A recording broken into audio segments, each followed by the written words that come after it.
second year of teaching, and this was many years ago, I was asked by a block of my BS Bio students to have dinner with them outside. And bear in mind that this was just the second year of my teaching, fresh off college.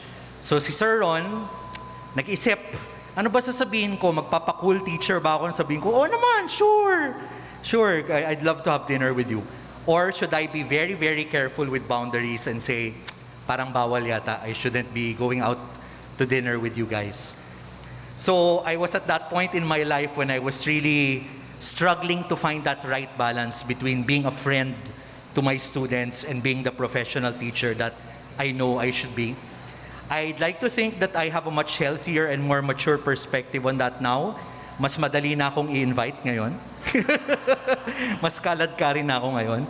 No, of course, don't get me wrong. Of course, boundaries are very, very important for teachers and between teachers and students. But I found peace in being able to say yes occasionally to being invited to parties and to dinners with students, because I really believe that it's very important to form friendships with students outside of the classroom. And it's really very consistent with the cura personalis principle that we have.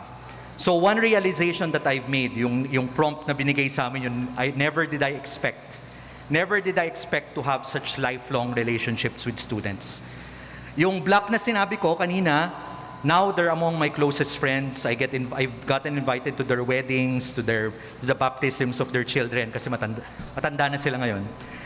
And I've had some of my closest friends now are actually previous students.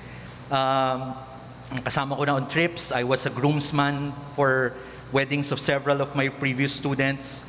And while boundaries are very important, I'd like to encourage our teachers to not immediately automatically say no to being friends with students just because they're students.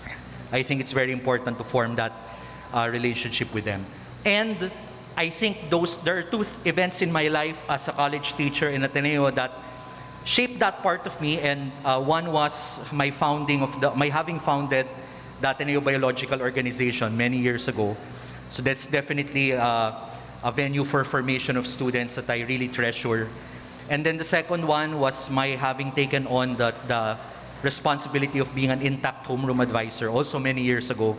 I was one of the first intact homeroom advisors in the reinvigorated intact program. No? Si JC Capuno pa yung head of the program. And both are, of course, formation programs which really helped me find or have a closer relationship with the students. So imagine how I felt in the 2 or 3 years when we were in the pandemic, when I couldn't be physically present with the students that I love being with. I was forced to just see black screens, black boxes with names underneath them.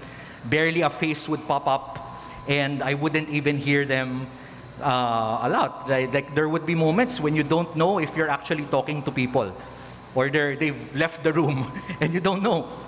And this is something we've all experienced as teachers. So it really took a lot from me, energy-wise. I always tell anyone who would be willing to listen that it really saps the energy to be talking to a blank room, a blank space.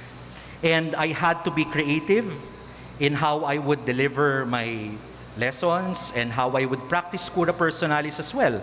So I looked forward to those rare occasions when we would have, for example, a Discord. With one intact block, I had a Discord a session where it was during Halloween, actually. During around this time of the month last year, we watched a horror movie together over Discord. So those were things I treasured. And of course, you can only imagine how happy I am that we are finally back.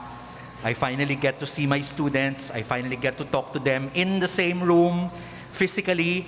And I finally get to say yes to the occasional party or dinner with the students. Always keeping in mind the boundaries, but never saying no to having a great time with the students that we have come to help form, not only as students in the classroom, but as friends for life.